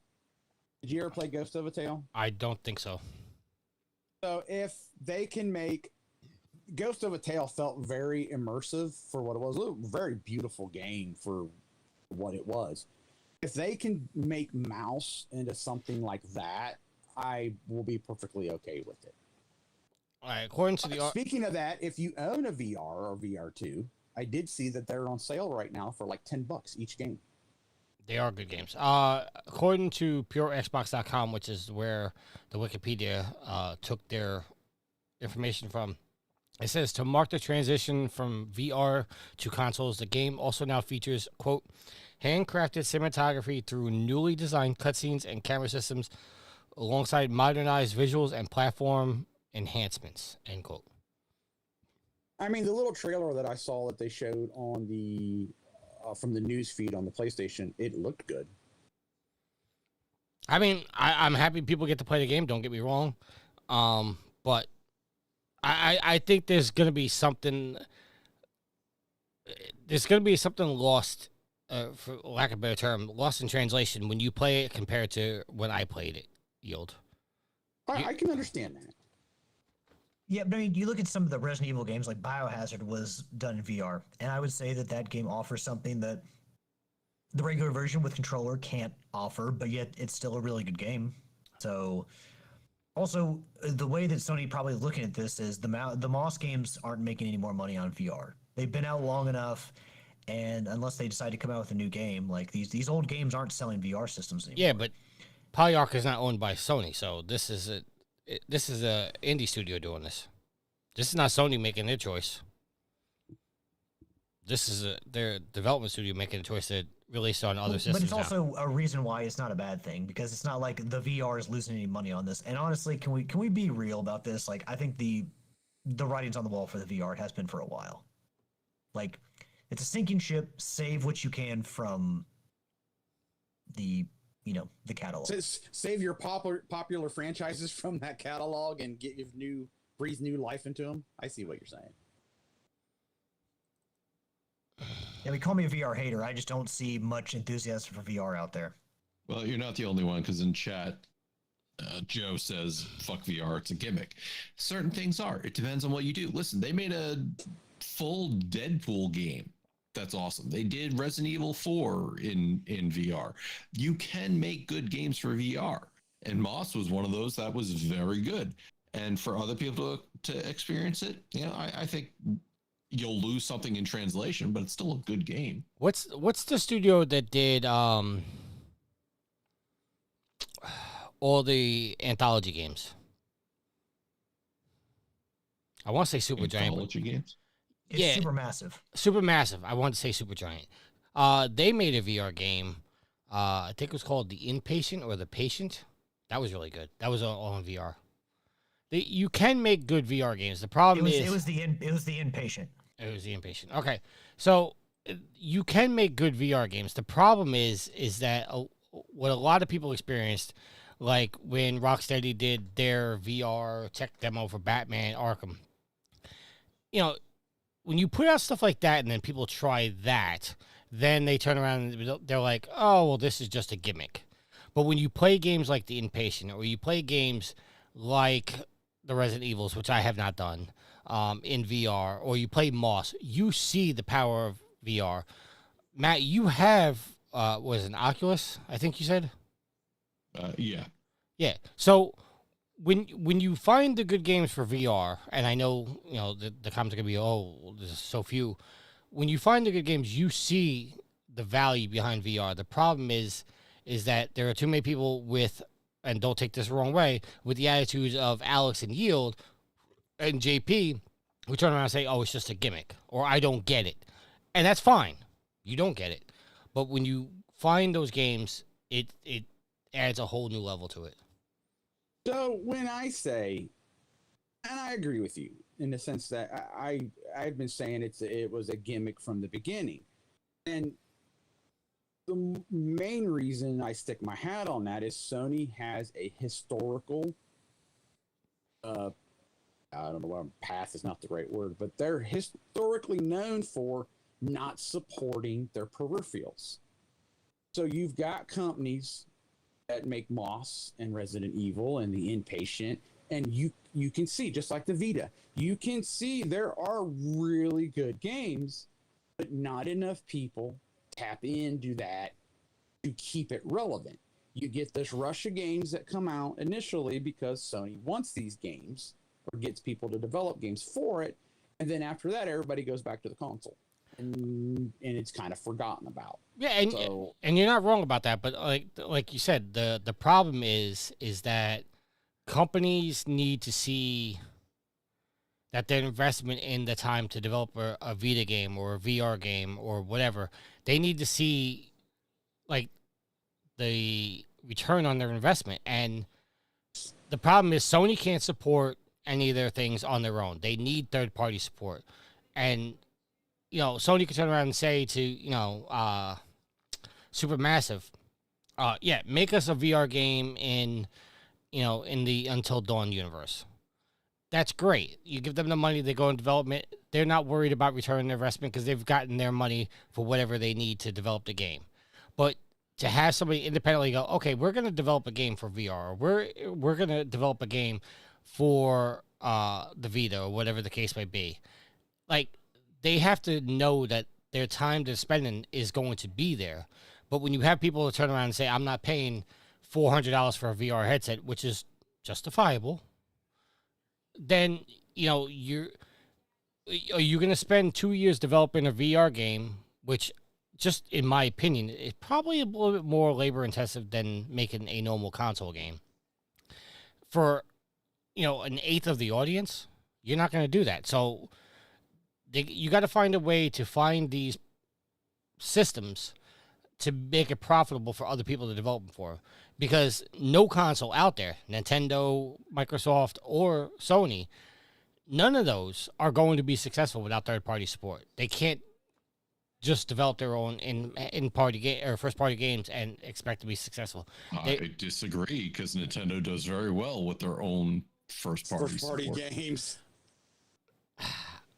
All right, I'm not going to go down that rabbit hole with you. No, we're not. And we should move on for something that wasn't even a topic, because Tricky, I know you're on a time crunch. Yes. I forgot what button I'm supposed to press. This one. Time to check my social media. Facebook on the computer has been pissing me off today. Matt posted a question in the Facebook group. As you can leave us questions there. We have a couple questions. The first one, I'm gonna, because we kind of talked about it last week. Roberto wants to know, Yield, what are your thoughts on the new Star Fox? The short trailer that I saw looked really, really good, and it's making me ponder if I need to buy a Switch 2 before the price increases. Which, Matt, when is that? I forgot, and I haven't looked it up yet. Do you know off the top of your head? September. So it's got me debating whether I want to pick up a Switch 2, because there are some Zelda games that they've released, like I think it was the Minish Cap and something else that for the Switch that I could obviously play on the Switch 2. And I'm kind of like, do I really want to buy a Switch 2 now? Because that new remake of Star Fox, at least, like I said, the snippet that I saw on Facebook looked freaking slick. And being a Star Fox fan from N60 or Super, no? Yeah. Anyway, that looked good and makes me want to go buy one. and I would only buy my Switch just for the Nintendo stuff because I got my PlayStation for all the cross-platform stuff. All right. Joe in the chat says, "Fuck you, Tricky. I hate that fucking song." That's exactly why I play it every week, just to piss you off. I like it. And he also says, as far as Star Fox, you mean the same game for the fourth time. Fourth time. Have we made it more than once? So you have the Star Fox on the SNES. Star Fox 64 was technically a redo of that Star Fox. Oh, I didn't know they Then made you one for the NES. Yeah, SNES. Oh, And then they made Star Fox 3D, which was just Star Fox 64 on the 3DS. And now this Star Fox is basically a remake of Star Fox 64. So, okay. yeah, I did this not is the know fourth time. All right. Okay. Next question. What we really need is a new Star Fox game, but I won't go down that rabbit hole. They've had too much time. They don't know what to do with that. They don't know how to make a new Star Fox. Star Fox Zero was like a prequel, Joe. It wasn't meant to be a remake. Next questions come from Will. Why is Asha Sharma the savior of video games? I'll go to you first, Yield. Okay, you're going to have to tell me who that is because I have she's no clue. She's the one that replaced Phil Spencer as head of Xbox. Oh, you're just trolling. So you that quit trolling, Will, because she's not the savior. AI is the savior of video games. Get out of here. Get lost. Alex. Obviously not the savior, but making seemingly good steps in the beginning. Co-pilot's no longer a thing for consoles. They've double backed or they're back in the Xbox brand. They're not going to go to Microsoft games or whatever. They reduced the price of Game Pass. They reduced the price of Game Pass. So there have been some positives so far from Asha Sharma. As when she came in, everyone was really concerned, obviously, but it seems like I wouldn't say the savior because obviously Asha Sharma's territory, everything the light touches, like in The Lion King, she can only do so much and only for her company. But good steps so far, but that doesn't mean that all of a sudden overnight or in a week, Microsoft and Sharma can't just completely kill all that goodwill because we've seen that happen before. So I'm hesitant to, believe in this tenure as something that's going to just bring nothing but roses and tulips and all the nice smelling flowers. But it's a good start, and you got to start somewhere. All right, Matt. Listen, she's making a bunch of good decisions, and I think, is she the savior of video games? I think Xbox has been trying to make sure that they are doing right by the gamers with this choice. But we all know it's always been not about them selling their games. It's about making sure that people buy into their ecosystem and are stuck on Game Pass. So I don't know. I still don't trust her. Like it's obviously she's still beholden to the shareholders and Microsoft as a whole. So I think she's, whether it's been her decisions specifically, or maybe she just came in and gave new perspective, but I think she really just needs to keep up the momentum. Is she going to save gaming? No, that's Gabe Newell on Valve who's saving gaming. Thanks. Yeah, I brought up her Wikipedia page. She was with Microsoft from 2011 to 2013, left, came back in 2024, and in 2 years, almost to the day, she was rehired. She's now the CEO of Xbox. That worries me. She's making good choices. Don't get me wrong. Like all the things Alex pointed out, she's doing good. But like on her Wikipedia page, it says that she posted in 2026 that she recently began playing video games to learn and understand the games industry. If you don't have somebody that knows and that needs to learn and understand the game industry, and you have them the CEO of a major gaming corporation, that sounds a little weird to me. So, we also, because she's new to her position, she comes from a different part of Xbox, working with AI. She's not the only one making these decisions. She has help. There's a team of people making decisions at Xbox. She's just the head of everything. She's the figurehead, the front-facing person that is, in control, but I don't think she's the only one making decisions. But the point of the matter is, if she's getting help from other people to make decisions, then why not make those people the CEO? Why does she need to be there if she's just listening to other people? Man, I don't know, tricky politics. Like you got to have someone who's the face of the whole shebang, the whole driving the ship. And she can learn. There can be a group of people that make decisions that help her learn, and once she gets her feet wet, so to speak, then it can be more on her. But also, part of this regime change is getting new blood, a new face in there, because I assume after Sarah Bond and Phil Spencer and all these people left, there was probably a concerted effort there by Microsoft to put in new management because things had not been going super well or as well as Microsoft expected. So I don't know. Give her some time. Maybe she'll have more control. Maybe all decisions will fall on her. But right away, like she's gonna have to have some help. I also heard that Halo, the Halo we're getting on the PlayStation, she's already made a decision that that's the only Halo game we're getting on PlayStation. That they're not going to be doing the cross platform games anymore. Good, because fuck you, Sony. You decided that you didn't want to support PC anymore, that you felt you needed to keep your own platform. Microsoft's going to do the same thing at that point. Oh, Sony did decide that? I hadn't heard that. Yeah, they decided all their single-player games are no longer going to PC. Well, then tit for tat. I mean, I can't blame Microsoft for doing that then. I mean, again, that's also just a rumor. Nothing's been confirmed yet. I mean that sucks as somebody who played the first 3 Halo games and would very much enjoy to play them on PlayStation. But at the same time, if Sony said, "F you, we're taking our ball and going home," then you should expect Microsoft to do the same. That's just business 101. All right, and our last question comes from Thomas. What game not named GTA 6 is the most wanted game for you? First Light, as of right now. Alex? And then probably Lego Batman, the Dark Knight trilogy or whatever it's called. Yeah, that comes out in That comes out 2 days. This coming week. Yeah, I already have it pre-ordered. Since I bought the really expensive collector's edition for First Light, kind of held off on getting Batman right now. Lego Batman, that is. All right, Alex? Well, with Saros recently releasing and me spending the cold hard cash to support Housemark to make sure Sony doesn't fuck around with Housemark, I'd have to say He-Man and the Dragon Pearl Destruction. Upcoming beat 'em up. I'm really excited for the movie. We've already got our tickets, and the game looks really good. And He-Man, I grew up with He-Man, wasn't necessarily tapped into He-Man or Thundercats the way I was to Turtles, because I was a little bit too young.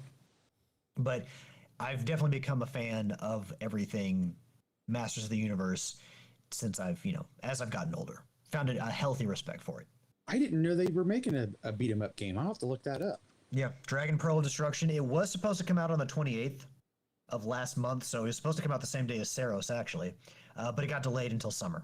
And I don't think as of right now there's a definitive date, but summer 2026 is the... Oh, as long as it comes out like midsummer or something, that'd be something, at least for you and those who are like He-Man, something to look forward to in the summer drought of gaming. Children of the 80s. But no, I love beat 'em ups. They were a big part of my childhood growing up, and I mean, it just looks like a really good game. So hopefully the movie's good, and hopefully the game is good. All right, Matt? At this point, I think it's actually Wolverine. That was going to be my answer, too. I keep forgetting about that. It's what, October? September 15th. September, okay. Yeah, you got to get it and then beat it before GTA comes out in November. I ain't gonna have to worry about that. Their GTA is gonna be so expensive. I'm gonna sit on that. You still think it's going to be $100? I'm telling you, right? It still sounds like it. I ain't heard nothing otherwise. It says it's going to be stupid expensive. Darksiders, the PlayStation 5 version is coming out in 2 days. I'll be playing it before you guys even listen to this on the podcast network. Is that the first one? Yes. Or is it all of them? Just the first one? Okay. It's just the first one, and I want to correct something from last week. I saw that if you have the PlayStation 4 version, you get the 5 version for free.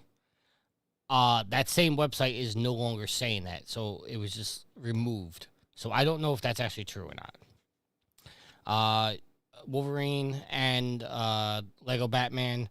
I don't know when it's coming out. I don't think they've actually announced it, but I'm actually kind of looking forward to Dune Awakening, which I think, Matt, you'd probably be interested in that too, right? What's Awakening? Dune Awakening? Oh, no, I'm not a Dune fan. Dune. Okay. Okay, I'm not a Dune fan either, but anybody interested in Gears of War when that comes out? Yeah. It's already out, or are they doing another Gears of War? No, it's E-Day. E-Day. Oh, well, I mean, that'd be like the second one in the series? That was... It's the prequel to the original Gears of War. The original Gears of War? I mean, I would probably be interested in it because the Gears of War games was the other game that, besides Halo, of like, ooh, I'd like to play that. I also got my invitation to play Horizon Hunters Gathering. So I'm going to be interested in playing that. One game that nobody mentioned, Kenya. The second Kenya. It's not coming out. That's not coming out this year, though, is it? No, there's no release date. I'm actually looking at games right now with no release dates. I was just thinking about games coming out this year. So yeah.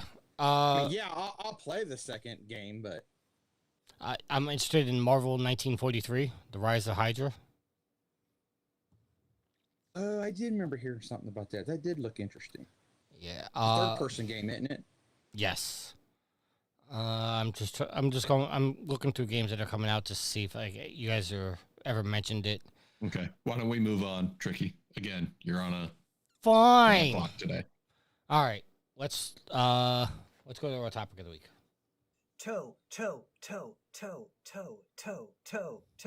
Topic of the week. Well, fine then. Fuck you, Matt. So I added this article, but I will append it at the end. So basically, this comes from GameSpot.com. Game consoles are pricing themselves out of relevance, written by Eric Friedrichsen.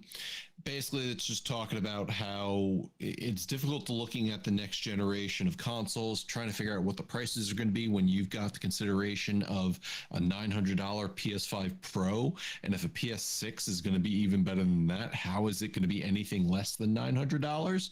So the Project Helix, which is Xbox's next console, Aisha Sharma's already come out and talked about how the equipment, the RAM, the solid state drives, all that stuff, the pricing is going to affect their next console. Valve has come out and talked about how the Steam machine is impacted by all this. So I'm going to say not just consoles are pricing themselves out of relevance. PC gaming is kind of pricing itself out of relevance, and I'll talk about that in a second. But you look at the Nintendo Switch 2, and that's raising its price up to $500. Consoles were always meant to be... So PC gaming is the enthusiast. That is if you really want top tier stuff, you go with PC gaming. And there was a time when you could build a competitive PC that could do the things the consoles do, and for a reasonable price, but obviously you have the added functionality of all the other things the PC does. No longer the case. It hasn't been like that since before the pandemic. And consoles were kind of your opportunity to say, all right, well, I'm going to get into gaming for a much cheaper price, a better out the door price. But now you've got Xbox consoles, which are, well above $600. You got PS5 consoles, which are in that same range, and the PS5 Pro being $900. Back when I bought my most recent graphics card, it was $900 discounted from $1,200 at Micro Center. I traded in my 3090, which got me an extra $470 off the card. So I got my 5080 for less than $500. That same card is now $1,800 when it was $1,200. Golly. It's I don't know whether you're Sony, Microsoft, Nintendo, Nvidia, AMD, all of these companies, how are you thinking people are going to have this kind of money to pay to be able to do your things. And, you can argue, I'm sorry, Jeff, I hate to go into this, but NVIDIA's main profits aren't by gaming anymore. It's by the AI and processing through AI, the data centers, things they're doing there. So I look at all this and I say, are gaming companies, are gaming focused companies pricing themselves out of relevance? Alex, you've said multiple times that like these companies are pricing them and people aren't going to be able to afford them. They've got to put food on the table. They've got to pay their bills, but they're not going to keep accepting these things. These companies need to figure out better ways to price and market their hardware. I'll stop there and let you guys kind of chime in. I mean, you're not wrong. I mean, I had a hard enough time paying what I paid for my 5, and so you start pushing higher than that for the 6, and I'll just wait until the end of the 6's life cycle if I jump on the train at all. Because you're right, you're starting to price yourself out of most people's markets, and if anything, then you might very well push everybody back to Nintendo. Not that most people own multiple consoles anyway, but there might be people that just be like, I'll stick with Nintendo because they're a, cheaper version. So But Nintendo themselves are raising their prices too, so. They are, but they're still, when you're, okay, so let me tell you this. If you only got a set amount of money for a video game system, and it's $600-700 for a PlayStation, but $500 for Nintendo, you're going to save yourself $100 and buy the Nintendo. Right, but right now the Switch 2 in September is going to be the same price as the PlayStation 5 was at launch. At launch, and like I said, I had a hard enough time spending for that. So like so let's just say a 6 is $900,000, and the Switch 3 is, we'll say $600, $650, $700. I'll spend the $300 less if I'm going to spend that much money to save me money. And I'll say this, you're an adult with adult money. Yeah. So let's talk about parents who want to get something for their kids. You're looking at spending $500, or is it, you're like, all right, well, I'm going to spend that. I can't afford a PlayStation 6. Fuck you, kid. Right? Maybe they stick with and this goes back to what I've been saying all along. Why do we need a PlayStation 6? Stick with the PS5 for now. I agree with that too.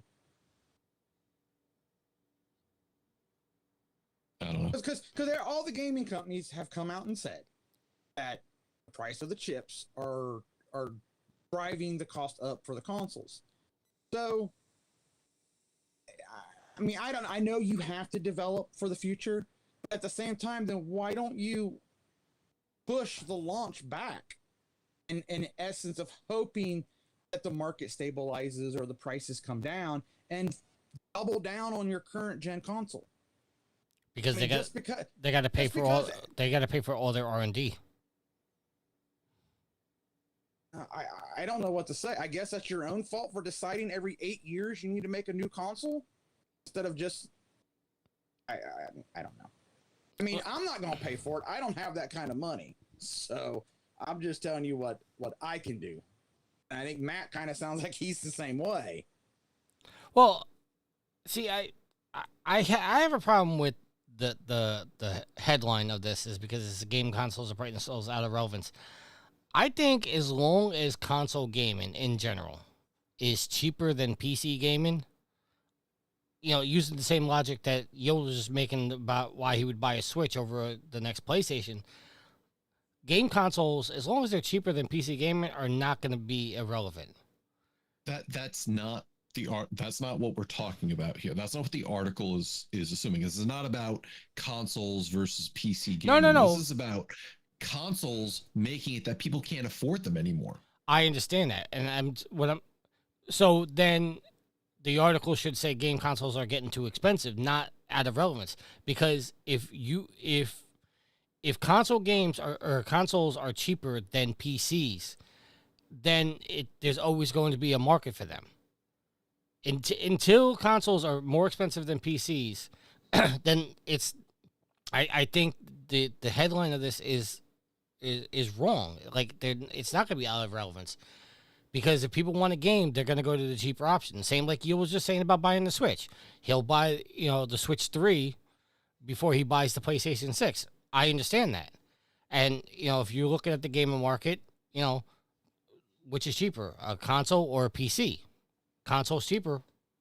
I don't see consoles falling because they're getting too expensive. I see them falling because they're no longer competitive, which they're going to be competitive as far as I can see. Well, they can all be out of relevance. And let's be real here. If these things go wildly out of control as far as price goes, people are just going to wait for a sale or a Black Friday deal or something like that, or some kind of cut in cost. But also, the people who grew up playing games initially in the years of the NES and Pong are in their 40s and 50s.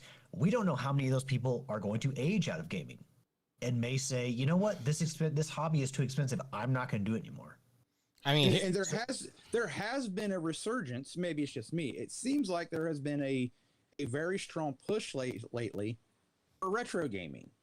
So I'm already thinking, and this is just me, I can't speak for anybody else, that there will come a point, if it's not before the PlayStation 6, where I just go, you know what?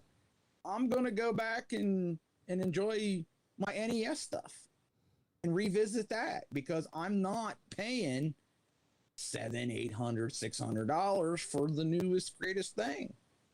Joe from the chat says the gaming market itself is way too expensive and it's going to collapse on itself. People can't keep affording pay these prices. Also, games don't make a note to validate the price of game in any way. It costs way too much money to develop new games now. That is the problem with the industry. And then he said they did push the launch back. PC gaming astronomical now with how much the chip prices are. Yeah, and Tricky, the basis of the article is that gaming consoles are going to continue increasing in prices. It's going to put them out of relevance because they're not going to be able to be affordable, much less a PC.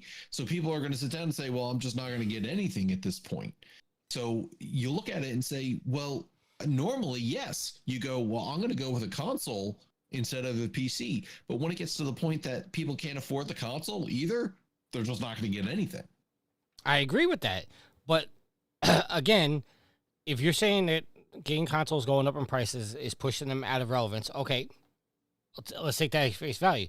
Can you not say the same thing for PC gaming?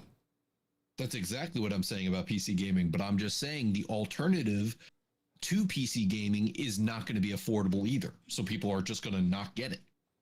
You're not going to sit down and go, well, I'm not going to spend $3,000 on a PC, therefore I'm going to spend $1,000 on a console. No, people are going to go, I can't fucking afford $1,000 console. Fuck that. I'm not getting that either.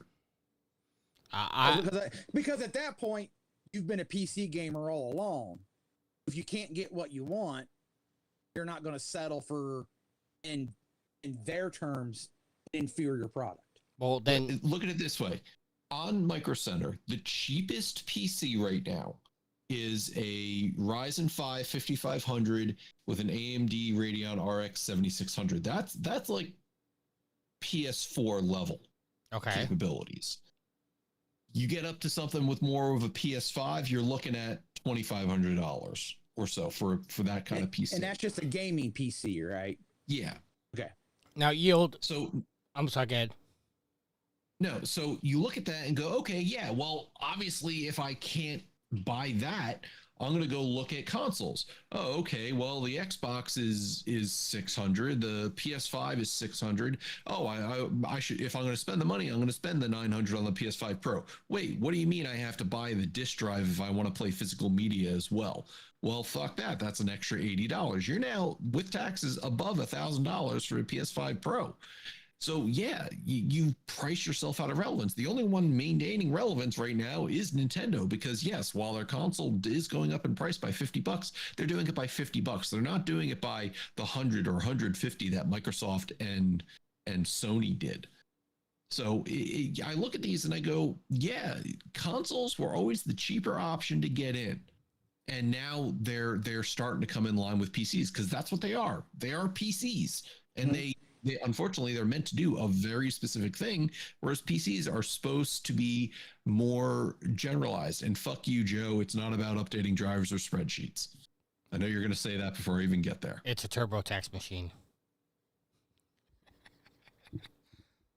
But Yield, Yield, what you kind of said was kind of hypocritical too, because you said once you're in that ecosystem, are you going to go to another ecosystem? You just said if the PS6 is too expensive, you'll look to buy a Switch. You're going to get out of the ecosystem. Well, I was originally in the Nintendo ecosystem, and I got out of it and went to Sony. So, I mean, I get what you're saying, and I'm not saying you're wrong. To me, I've always been a Nintendo guy. I just haven't been around since the Wii. So, I mean, don't get me wrong. I miss getting my trophies, but at the same token, if you can't afford it, you can't afford it. And that I think that's the biggest problem is that if they do get too expensive and people can't afford it, I think gaming in itself is going to hurt, not just one area. I fear, and maybe it won't be before I kick the bucket. I kind of fear that this industry is heading towards another 78. I think it was 78, 77 when Atari laid the dud. And I don't want to see that, but we're pricing, Matt said, the article says it. We're pricing ourselves out of relevancy. It's not their fault per se because components are getting expensive, so they got to make their profit. But it's the same token, sooner or later, consumers they just won't do it. They can't. Alex, you've been kind of quiet. I mean, I've been saying for a while now that these consoles and these companies are pricing themselves out of relevancy, or at least they're getting to a point where you're forcing people to make decisions they didn't previously have to. Wait for a console to get cheaper in some fashion, or maybe you used to buy the Nintendo console alongside the PlayStation console to play all the games you wanted to play. Now people might have to choose. They might have to say, you know what? I can only buy one for this generation, and this is the one I'm going to buy. And everyone hopes that their console is the one that you're going to buy. There is a certain point where, being in my 40s and expecting, having game prices, setting expectations for what consoles and game prices are over the course of a lifetime, and I'm not saying I expect the rise of goods to happen because, that's just what happens. But when you're jumping, consoles are jumping up in price or in cost mid-cycle, or, the next console is $200, $300 more expensive than the previous generation, on top of games going up by $10. You're asking a lot of people who have a lot of other things to spend money on. And at the point, gaming is a leisure thing. And at the end of the day, unless some people out there will probably spend most of their money on leisure and not be smart about their money and be irresponsible. But a lot of people will say, I got other things I got to take care of. I can't afford this. And video game sales are going to suffer. There's no way around it. Some people will always be there to buy the newest game console. But you cannot make money off of consoles you cannot sell. And if most people don't feel comfortable spending that amount of money on your console, or maybe they used to buy a console and 2 games start. Well, maybe they buy a console and no games. Maybe instead of buying a game a month, they buy a game every couple months, or a couple games a year. So that is one thing companies do have to consider, even if the components and part of these issues are out of their hands. You can't make money off of consoles that are sitting in a warehouse or sitting in a Target or sitting in a Best Buy, or so we floated the idea of pushing back the next generation, saying these components cost too much. We're not going to make these new consoles. We're just going to stick with the PlayStation 5. They need to explore options as to how to keep gaming more affordable while at the same time keeping their margins where they can make a profit and stay a financially healthy company.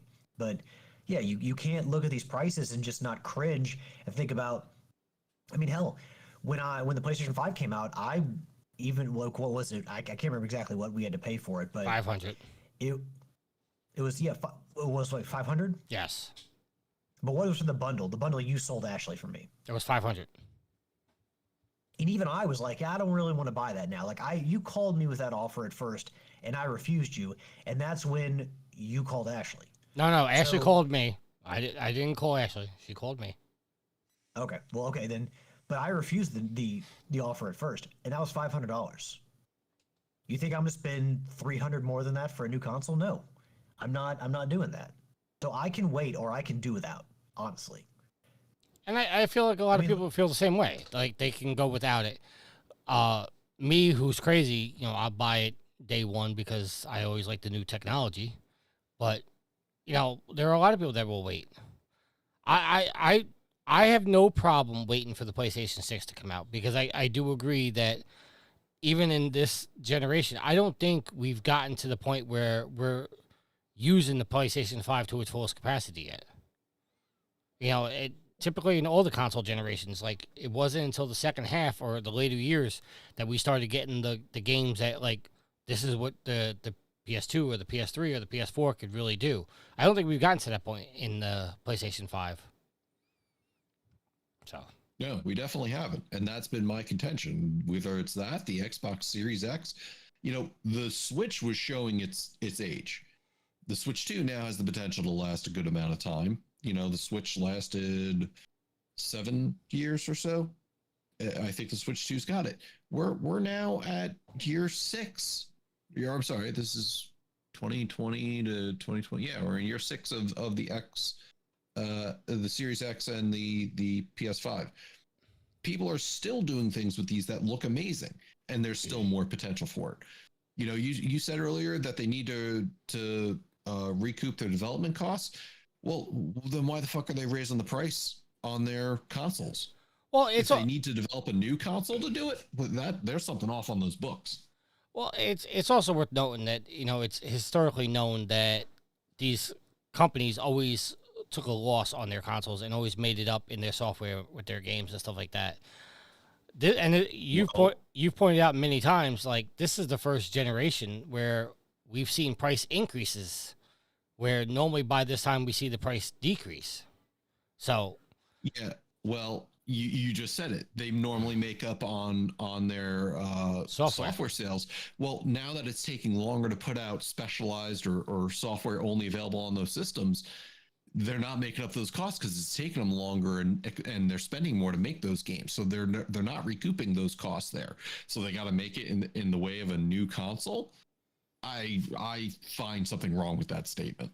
I'm not just be clear. I'm not advocating for the next Xbox or the next PlayStation to come out. But that's what you're saying. Yeah. You're saying that they have to recoup their development costs, so they're going to make a new console to do that. No. I don't agree with that. No. What I was replying to Yield where he said maybe delay the next console, and yes, I agree, delay the next console. But they're not going to do that because they need to get that console on the market so they can recoup all their R&D costs that they're putting out to make the new console. They're not going to delay it when they have to recoup that money. That's what I was trying to say. I agree. Well, they delay shouldn't them. have started it. Well, we all know that Sony and Microsoft started developing their next generation consoles shortly after this generation launched. So, and now is Shouldn't have. this year or next year is when we start hearing the rumors of the next generation consoles. I mean, but also back in 2020, we didn't have these problems. So they started the R&D back then. How would they have seen what we're going through now 6 years later? They got smart people in their companies, obviously, but there's no way they could have seen that this is going to happen, or that they, at this point we're going to see price increases instead of decreases. So, One of the things we also have to worry about with these next consoles is, we talk about how they finally learn to use the full potential of these consoles, and then they move on to something else very quickly. But if these new consoles don't sell at the rate the companies want to see, do they shorten the current generation, the 5 and everything, to an even, higher degree, because they're trying to force you, like with what we talked about last week with Xbox, seemingly trying to force people to the Series X and S from the One because they're no longer going to put Call of Duty games on there. Do you start to see these companies, okay, well, sales aren't what what we want them to be, so do we cut support for the 5 early to push people to the PlayStation 6? I mean, So just something to think about. Yep. I mean, you're not wrong with thinking that. I mean, with those prices, it's kind of a double-edged sword. You could cut it and force people to buy it, but if sales are bad enough, I could also see the other side of it, and they could be like, well, let's extend development for the 5 because people own it. They know they've sold millions of them, so. But I don't disagree with you, Alex, because they did it with the 4 to the 5, so, and Xbox to the what they got now, so it's the 1 to the series. Yeah, it's very likely. All right, let's wrap up the show. Let's do some shout outs. Matt, we'll start with you. Shout out to you, gents. Shout out to the community. Shout out to Will and Sid for your contributions to the show. Shout out to the Channel 3 community. Make sure to check out channel3.gg for your gamified social media. There's been some updates as it related to what they put out on the site. So there's new interfaces, some different things they're doing. Shout out to my wifey. Thank you for all that you do. Alex, your shout outs. Shout out to the listeners, the fans, the fuel to the fire. This Trophy Horse, our awesome community. I don't know everybody that we had in chat. I know that Joe was out there. I think Dex was out there. Anybody else I'm forgetting or wasn't announced, I'm sure Tricky can cover. Kalai. Give a shout out. Huh? Kalai. Kalai also. That's right. Kalai made some comments as well. So shout out to Kalai as well. Shout out to my co-host, Tricky, Matt, and Yield. All of us together after Yield has kind of gotten some good luck with his technical issues. And give a shout out to Gareth for running the Rarity event. And last but not least, give a shout out to my awesome and loving girlfriend, Ashley. I love you, hon. Hopefully she waited to watch Mad Max Fury Road and didn't watch it without me. That's not a bad movie. You haven't seen Fury Road yet? Oh, I have. I own it on Blu-ray, though. It's just been... She randomly was like, hey, do we have this movie? And I'm like, yeah, I've had it for years. And I haven't watched it probably since I bought it, which is shortly after it came out to Blu-ray. And she just was like, oh, I want to watch it. And it's, yeah, so she was just talking about watching it. So Okay. Matt, no, we did Matt shout-outs. Yield your shout-outs. Shout out to Matt, Tricky, and Alex for recording this weekend. Shout out to my computer for cooperating with me actually last week. I tested it out last week. It logged in and I was like, well, damn, we'll try it again. Shout out to Prepare to Die or Scum, Harry Balls on You, and the Brain 76. And Homer Gets Stuff for hanging out over the last couple of weekends. That was fun, playing some games locally. Couch co-op. Shout out to all the pimps and the madams of the whoredom. Thank you for hanging out with us, interacting, downloading the show, all that good stuff. Shout out to Gareth for the rarity contest. It's fun. I enjoy your write-ups immensely, and I know it's a lot of extra work on your part. And shout out to everybody who joined in on the live stream chat. It's appreciated. That's it for this week. And and I'll shout out my dad. His birthday is Monday. It'll be 2 days ago from when you guys hear this. So shout out to Dad. all right, I want to give a shout out to Sweet Mama D, and shout out to everybody in the chat. Shout out to my co-hosts. And until next week, happy trophy hunting. Later. Eject. later.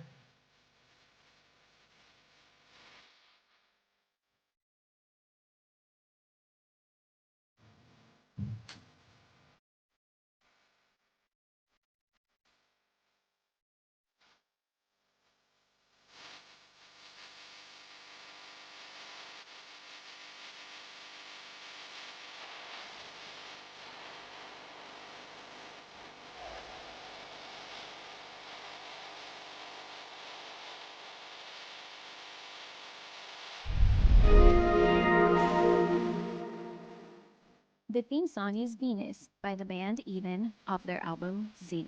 Permission granted by the band and 12 Stone Records. You can find them on Facebook by going to www.facebook.com/evenphilippines